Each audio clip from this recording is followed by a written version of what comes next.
ungkap. Kesaktian Prabu Siliwangi dan Raden Kian Santang seperti diketahui. Pajajaran merupakan kerajaan Hindu terbesar di Jawa Barat. Tidak begitu jelas siapa pendiri dan kapan berdirinya. Namun lokasinya diketahui di Bogor sekarang.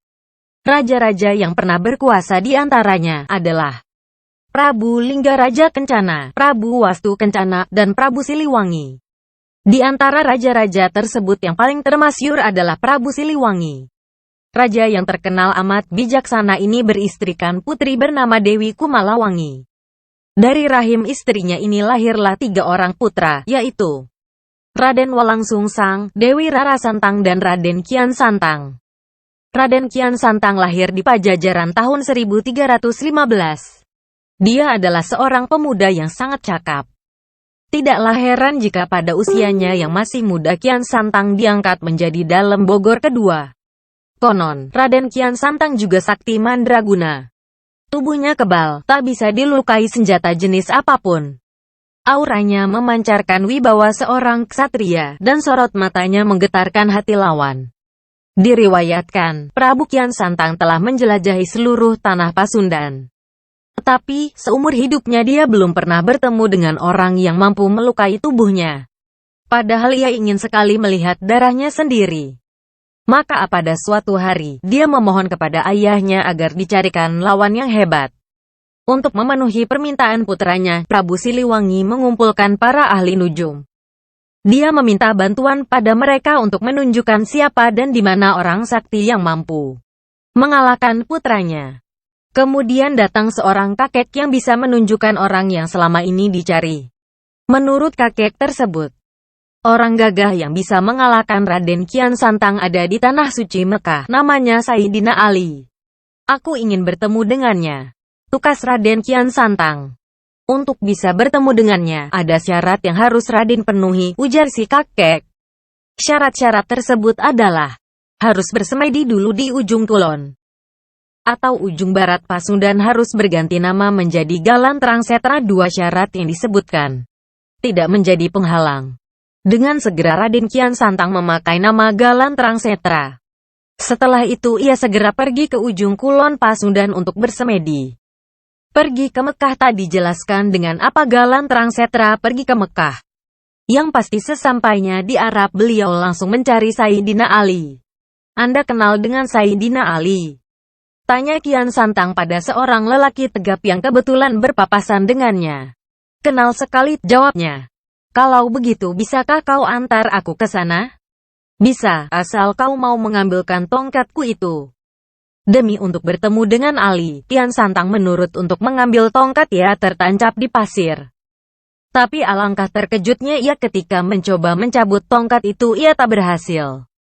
Bahkan meski ia mengerahkan segala kesaktiannya dan pori-porinya keluar keringat darah. Begitu mengetahui Kian Santang tak mampu mencabut tongkatnya, maka pria itu pun menghampiri tongkatnya sambil membaca bismillah. Tongkat itu dengan mudah bisa dicabut. Kian Santang keheranan melihat orang itu dengan mudahnya mencabut tongkat tersebut sedang ia sendiri tak mampu mencabutnya.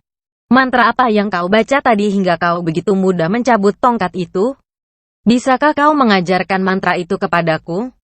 Tidak bisa, karena kau bukan orang Islam. Ketika ia terbengong dengan jawaban pria itu, seorang yang kebetulan lewat di depan mereka menyapa. Assalamualaikum Sayyidina Ali.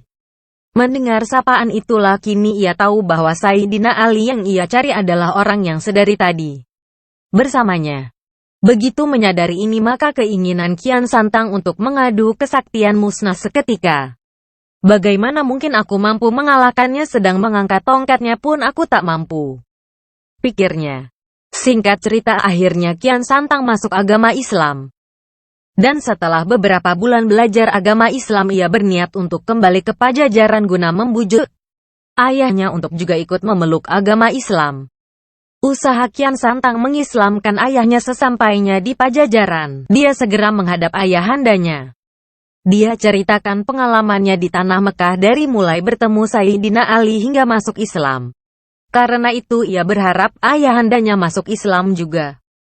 Tapi sayangnya ajakan Kian Santang ini tak bersambut dan ayahandanya bersikeras untuk tetap memeluk agama Hindu yang sejak lahir dianutnya. Betapa kecewanya Kian Santang begitu mendengar jawaban ayahandanya yang menolak mengikuti ajakannya. Untuk itu ia memutuskan kembali ke Mekah demi memperdalam agama Islamnya dengan satu harapan. Seiring makin pintarnya ia berdakwah, mungkin ayahnya akan terbujuk masuk Islam juga. Setelah 7 tahun bermukim di Mekah, Kian Santang pun kembali lagi ke Pajajaran untuk mencoba mengislamkan ayahandanya. Mendengar Kian Santang kembali, Prabu Siliwangi yang tetap pada pendiriannya untuk tetap memeluk agama Hindu itu tentu saja merasa gusar. Maka dari itu, ketika Kian Santang sedang dalam perjalanan menuju istana, dengan kesaktiannya Prabu Siliwangi menyulap keraton Pajajaran menjadi hutan rimba. Bukan main kagetnya Kian Santang setelah sampai di wilayah keraton Pajajaran tidak mendapati keraton itu, dan yang terlihat malah hutan belantara. Padahal dia yakin dan tidak mungkin keliru, di sanalah keraton Pajajaran berdiri. Dan akhirnya setelah mencari kesana kemari ia menemukan ayahandanya dan para pengawalnya keluar dari hutan. Dengan segala hormat, dia bertanya pada ayahandanya, "Wahai ayahanda, mengapa ayahanda tinggal di hutan? Padahal ayahanda seorang raja. Apakah pantas seorang raja tinggal di hutan? Lebih baik kita kembali ke keraton. Ananda ingin ayahanda memeluk agama Islam." Prabu Siliwangi tidak menjawab pertanyaan putranya. Malah ia balik bertanya, "Wahai Ananda, lantas apa yang pantas tinggal di hutan?" "Yang pantas tinggal di hutan adalah harimau," jawab Kian Santang konon. Tiba-tiba Prabu Siliwangi beserta pengikutnya berubah wujud menjadi harimau.